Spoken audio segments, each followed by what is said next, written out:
Wow movies Tamil சேனல்ல இருந்து நான் அபிராமி ஆனந்தன். இன்னைக்கு நான் புதுசா ஓடிடியில் வந்திருக்கக்கூடிய 3 படங்கள் ஒரு வெப் சீரிஸை கொண்டு வந்திருக்கேன். இப்போ நான் சொல்ல போகிறதுல ஒரே ஒரு படம் மட்டும் தமிழ் டப்பிங்கில் இல்லை, ஆனால் அதுவும் ஓரளவுக்கு நல்ல படம் தான். அது என்னென்ன படங்கள், அந்த படங்கள்லாம் எப்படி இருக்குது அப்படிங்கிற டீட்டெயிலான ரிவ்யூக்குள்ளே போகிறதுக்கு முன்னாடி நம்ம வாவ் மூவிஸ் தமிழ் சேனலை இது வரைக்கும் சப்ஸ்கிரைப் பண்ணாமல் பார்த்துட்டு இருந்தீங்கன்னா ப்ளீஸ் சப்ஸ்கிரைப் பண்ணி உங்களுடைய சப்போர்ட்டை கொடுங்க.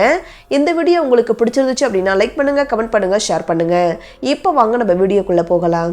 இப்போ நம்ம ஃபஸ்ட்டாக பார்க்க போகிற படம் மலையாள படமான சர்கீத் அப்படிங்கிற ஒரு ஃபீல் குட் ட்ராமா மூவி. இந்த படத்துடைய ஸ்டார்டிங் ஸ்டோரி என்ன அப்படிங்கிறத நம்ம பார்த்துடலாம். படத்துடைய ஆரம்பத்திலே கல்ஃப் கண்ட்ரியில் இருக்கக்கூடிய ஒரு ஃபேமிலியை காட்டுறாங்க. அந்த ஃபேமிலியில் அம்மா அப்பா, அவங்களுக்கு ஒரு ஸ்கூல் படிக்கக்கூடிய வயசில் ஒரு சின்ன பையன் இருக்கான். இந்த பையனுடைய அம்மா அப்பாவை பொறுத்த வரைக்கும் எப்பயுமே வேலை செஞ்சுட்டு தான் இருக்காங்க. அதுலேயும் அந்த பையனுடைய அம்மா ஒரு ஹாஸ்பிட்டலில் நர்ஸாக வேலை செய்கிறாங்க. எப்பயுமே அவங்களுக்கு நைட் டியூட்டி தான். இப்படி இருக்கும்போது இந்த பையனுக்கு ஹைப்பர் ஆக்டிவ் டிஸார்டர் அப்படிங்கிற ஒரு பிரச்சனை இருக்குது. அதாவது ஒரு குழந்தை ஆக்டிவா இல்லைன்னா ஒரு பெரிய பிரச்சனை, அதே குழந்தை எப்பயுமே ஆக்டிவாவே இருந்துச்சு அப்படின்னா அதுக்கு பேர் தான் ஹைப்பர் ஆக்டிவ் டிஸார்டர். அதுவும் இந்த குழந்தை பார்த்தீங்கன்னா எப்போ பாரு துருன்னு எதையாவது பண்ணிக்கிட்டே இருப்பாங்க, ஏதாவது ஒரு பிரச்சனையை கொண்டு வந்துகிட்டே இருப்பாங்க. இப்படிப்பட்ட சுச்சுவேஷனில் தான் இவங்க குடும்பம் போயிட்டு இருக்கு. இந்த பையனால எக்கச்சக்கமான பிரச்சனைகளை அவங்க அம்மா அப்பா வந்து ஃபேஸ் பண்ணிட்டு இருக்கிற மாதிரி காட்டுறாங்க. இது ஒரு பக்கம் நடந்துட்டு இருக்க, இன்னொரு பக்கம் நம்ம ஹீரோவை காட்டுறாங்க. நம்ம ஹீரோ கல்ஃப் கண்ட்ரியில் வேலை தேடி வந்திருப்பாரு.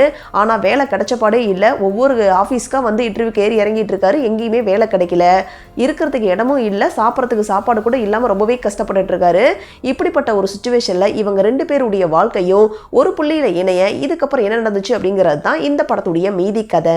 இந்த படத்தில் எனக்கு ரொம்ப பிடிச்ச விஷயமே, இந்த மூவியில் நடிச்சிருந்த எல்லாருமே சூப்பரான பர்ஃபார்மன்ஸை கொடுத்துருந்தாங்க. ஆசிஃப் அலியா இருக்கட்டும், இல்லை அந்த சின்ன பையனா இருக்கட்டும், அந்த சின்ன பையனுடைய பர்ஃபார்மன்ஸை பொறுத்த வரைக்கும் இந்த ADHD அப்படிங்கிற டிஸார்டர் வந்த குழந்தைங்க எந்த மாதிரி பிஹேவ் பண்ணுவாங்களோ அந்த அளவுக்கு ரியாலிட்டியாக வந்து பண்ணியிருந்தாங்க. படம் ஆரம்பிச்சதுலேருந்து கிளைமேக்ஸ் வரைக்கும் ரொம்ப ரொம்ப உண்மைக்கு நெருக்கமாகவே எடுத்துகிட்டு போயிருந்தாங்க. பெருசாக போர் அடிக்காத மாதிரி கொண்டு போயிருந்தாங்க. மேக்கிங்கும் ரொம்ப நீட்டாகவே பண்ணியிருந்தாங்க. ஆனால் இந்த படத்தில் என்ன பிரச்சனை அப்படின்னு கேட்டிங்கன்னா, ஒரு நாள் நைட்டுக்குள்ளே நடக்கக்கூடிய ஒரு சம்பவம், அந்த சம்பவத்துக்கு அப்புறம் எல்லா கேரக்டருமே சேஞ்ச் ஆன மாதிரி காட்டியிருக்காங்க. சேஞ்ச் ஆனதெல்லாம் ஓகே தான், ஆனால் அந்த ஒரு நாள் நைட்டுக்குள்ளே அவங்க சேஞ்ச் ஆகிற அளவுக்கு பெரிய சம்பவங்கள் நடந்திருக்கணும். அப்படி எந்த ஒரு சம்பவமே நடக்கலை. அதுக்கப்புறம் எப்படி அந்த கேரக்டர் எல்லாம் அப்படியே சேஞ்ச் ஆனாங்க அப்படிங்கிறது எனக்கு தெரியல. ரெண்டாவது, இந்த பையனால் அந்த குடும்பமாக இருக்கட்டும், இல்லை ஹீரோவாக இருக்கட்டும், இவங்கெல்லாம் பாதிக்கப்பட்ட மாதிரி காட்டியிருந்தாங்களே தவிர அந்த பையன் எப்படி இப்படி பாதிக்கப்பட்டாங்க, அந்த பையனை எப்படி சரி பண்றது, அதுக்கான சொல்யூஷன் அப்படிங்கிறத இவங்க கொடுக்கவே இல்லை.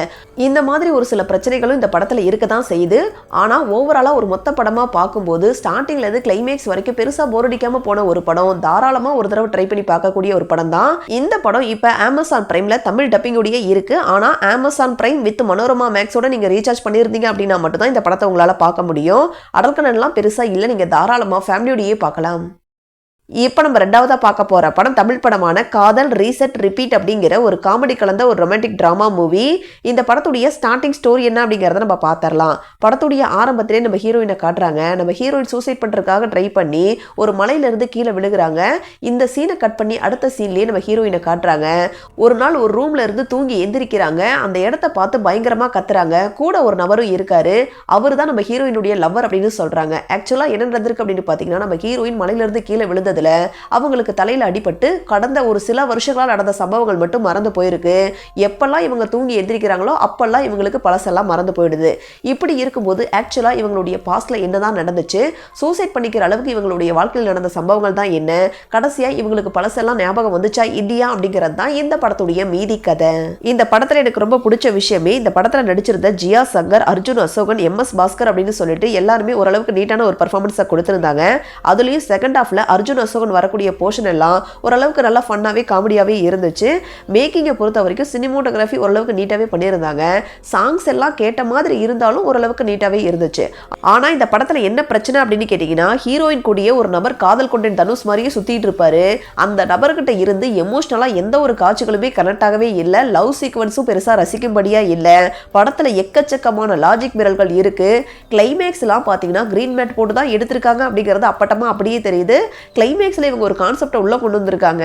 அந்த கான்செப்டை நீங்கள் பார்த்தீங்க அப்படின்னா கண்டிப்பாக சிரிச்சிருவீங்க. அந்த படத்தில் இருக்கக்கூடிய எல்லாருமே சீரியஸாக அழுதுட்டு இருப்பாங்க. ஆனால் நீங்கள் எல்லாம் பார்த்தீங்கன்னா கண்டிப்பாக சிரிச்சிருவீங்க. அந்த மாதிரி கொஞ்சம் கூட லாஜிக்கே இல்லாமல் தான் கொண்டு வந்திருக்காங்க.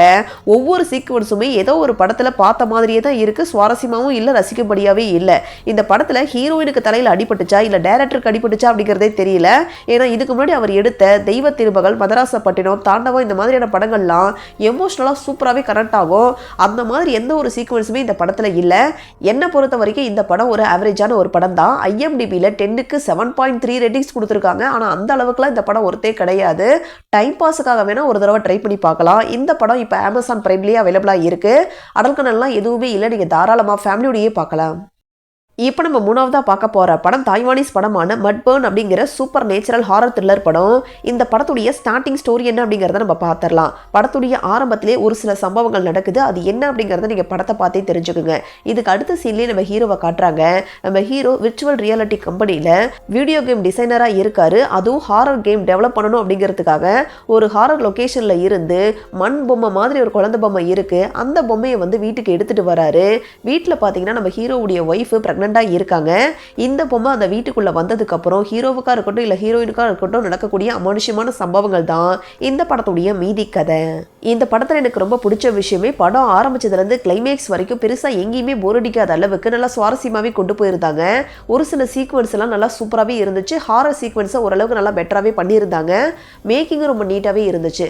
இந்த படத்தில் நடிச்சிருந்த ஹீரோவா இருக்கட்டும் இல்லை ஹீரோயினா இருக்கட்டும் இல்லை பேயோட்டுறதுக்காக ஒரு நபர் வருவார். எல்லாருமே சூப்பரான ஒரு பெர்ஃபார்மன்ஸை கொடுத்துருந்தாங்க.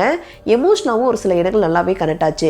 ஆனால் இந்த படத்தில் என்ன பிரச்சனை அப்படின்னு கேட்டிங்கன்னா, இந்த படத்துடைய கதை நம்ம பார்த்து பழகின கதை தான். புதுமையான விஷயங்கள் அப்படிங்கிறது படத்தில் பெருசாக இருக்காது. ரெண்டாவது இன்னுமே ஹாரர் சீக்வன்ஸை கொஞ்சம் பெட்டராக பண்ணியிருக்கலாம். இந்த மாதிரியான ஒரு சில பிரச்சனைகள் இருந்தாலும் ஸ்டார்டிங்லேருந்து கிளைமேக்ஸ் வரைக்கும் பெருசாக போர் அடிக்காமல் போன ஒரு படம். தாய்வான் நாட்டில் பெருசாக ஹிட்டான ஒரு படம் தான் இந்த படம். இப்போ நெட்ஃப்ளிக்ஸில் அவைலபிளாக இருக்குது. ஆனால் தமிழ் டப்பிங்கில் இல்லை. அடல்கனண்டை பொறுத்த வரைக்கும் செக்ஸுவலாக எந்த ஒரு காட்சிகளும் கிடையாது. ஆனால் ஒரு சில வைலண்டான காட்சிகள், கோரியான காட்சிகள்லாம் இந்த படத்தில் இருக்குது. ஸோ அதுக்கேற்ற மாதிரி நீங்கள் பிளான் பண்ணிக்கிங்க.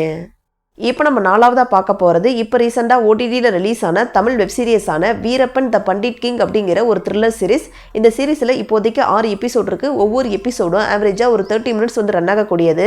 இந்த சீரிஸுடைய கதை என்ன அப்படின்னு கேட்டிங்கன்னா, வீரப்பனை பற்றின கதை தான். ஸ்டார்டிங்லேயே ஒரு எக்ஸ் மினிஸ்டரை வீரப்பனும் அவங்களுடைய குரூப்பும் கிட்னாப் பண்ணிட்டு போயிடுறாங்க, கடத்திட்டு போயிடுறாங்க. கவர்மெண்ட்டுக்கிட்ட ஒரு சில டிமாண்ட் எல்லாம் வைக்கிறாங்க. அதுக்கப்புறம் என்ன நடந்துச்சு அப்படிங்கிறது தான் இந்த படத்துடைய மீதி கதை. ஆக்சுவலாக இந்த படம் பார்த்தீங்கன்னா 2013 வருஷம் ரிலீஸ் ஆன தமிழ் படமான வனயுத்தம் அப்படிங்கிற படத்தை அப்படியே ஒரு சில காட்சிகளை எல்லாம் ட்ரிம் பண்ணி ஒவ்வொரு எபிசோடாக விட்டுருக்காங்க. புதுசாக ஏதாவது இருக்கும் அப்படின்னு நினச்சிட்டு போய் பார்த்தீங்கன்னா உங்களுக்கு ஏமாற்றம் தான் மிஞ்சும். ஆக்சுவலாக வனயுத்தம் படமே பார்த்தீங்கன்னா ஓரளவுக்கு ஆவரேஜாக தான் இருக்கும். அதே மாதிரி தான் அப்படியே அந்த சீன்ஸே வந்து பார்த்தீங்கன்னா இவங்க கட் பண்ணி போட்டிருக்காங்க. அந்த சீக்வன்ஸும் வந்து பார்த்தீங்கன்னா பார்க்குறதுக்கு ஒரு ஆர்டர் வைஸாகவே இல்லை, கொஞ்சம் கிளம்ஸியாக இருக்கிற மாதிரி தான் இருந்துச்சு. 2013 வருஷம் வந்த ஒரு படத்தை அப்படியே இப்போ வெப் சீரிஸாக விட்டுருக்காங்க. அப்படிங்கிறதுனால இப்போ பார்க்கும்போது கொஞ்சம் அவுடேட்டடாக தான் இருக்குது.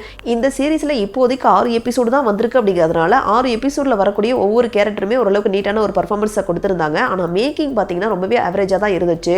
ஓவரால் அந்த சீரிஸ் எப்படி இருக்குது அப்படின்னு கேட்டிங்கன்னா ஒரு ஆவரேஜான சீரிஸ் தான். டைம் பாஸுக்காக பார்க்குறதா இருந்தால் ட்ரை பண்ணி பாருங்கள். இந்த சீரிஸ் வந்து பார்த்தீங்கன்னா வேவ்ஸ் OTTயில் தமிழ்லேயே அவைலபிளாக இருக்குது. அடல்கனெல்லாம் பெருசாக இல்லை, நீங்கள் தாராளமாக ஃபேமிலியோடையே பார்க்கலாம். இதே மாதிரி நிறைய சூப்பரான படங்களை பற்றி நீங்கள் தெரிஞ்சுக்கணும் அப்படின்னு நினச்சிங்கன்னா மறக்காமல் வாவ் மூவிஸ் தமிழ் சேனலை சப்ஸ்கிரைப் பண்ணுங்கள், லைக் பண்ணுங்கள், ஷேர் பண்ணுங்கள், கமெண்ட் பண்ணுங்கள். தேங்க்யூ.